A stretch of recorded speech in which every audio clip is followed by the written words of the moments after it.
পল্লী বিদ্যুৎ খুঁটির টানা তার অপসারণের জন্য আবেদন নমুনা আবেদন পল্লী বিদ্যুৎ খুঁটির টানা তার অপসারণের জন্য কার বরাবর আবেদন করতে হবে? জেনারেল ম্যানেজার বরাবর। প্রথমে তারিখ উল্লেখ করতে হবে।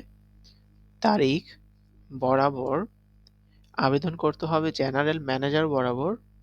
এরপর যেখানে যে স্থানের পল্লী বিদ্যুৎ সমিতি সেটা উল্লেখ করতে হবে। মেহেরপুর পল্লী বিদ্যুৎ সমিতি, মেহেরপুর সদর, মেহেরপুর। এরপর বিষয় উল্লেখ করতে হবে হরিরামপুর সরকারি প্রাথমিক বিদ্যালয়ে ভবন নির্মাণ কাজে বাধা সৃষ্টিকারী বিদ্যুৎ তার অপসারণের জন্য আবেদন। অর্থাৎ আপনার যে বিষয় সেই বিষয়টা এখানে উল্লেখ করতে হবে। জনাব, সবিনয় নিবেদন এই যে আমি, অর্থাৎ আপনার নাম উল্লেখ করতে হবে, হরিরামপুর সরকারি প্রাথমিক বিদ্যালয়ের ভারপ্রাপ্ত প্রধান শিক্ষক।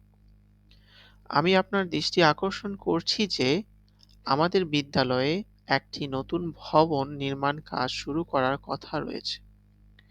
কিন্তু বিদ্যালয়ের আঙ্গিনায় অবস্থিত আপনাদের বিদ্যুৎ খুঁটিতে একটি টানা তার ভবন নির্মাণের কাজে প্রধান বাধা হয়ে দাঁড়িয়েছে।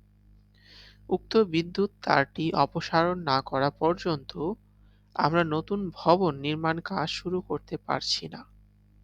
ফলে শিক্ষার্থীদের জন্য নতুন কক্ষ ও সুযোগ সুবিধা সৃষ্টিতে বিলম্ব হচ্ছে। আশা করি আপনি আমাদের এই সমস্যার গুরুত্ব উপলব্ধি করে দ্রুত ব্যবস্থা গ্রহণ করবেন এবং বিদ্যালয়ের উক্ত বিদ্যুৎ তারটি অপসারণের ব্যবস্থা করবেন। আপনার সহযোগিতার জন্য অগ্রিম ধন্যবাদ। আপনার বিশ্বাসী। এখানে আপনার নাম লিখবেন। ভারপ্রাপ্ত প্রধান শিক্ষক, হরিরামপুর সরকারি প্রাথমিক বিদ্যালয়।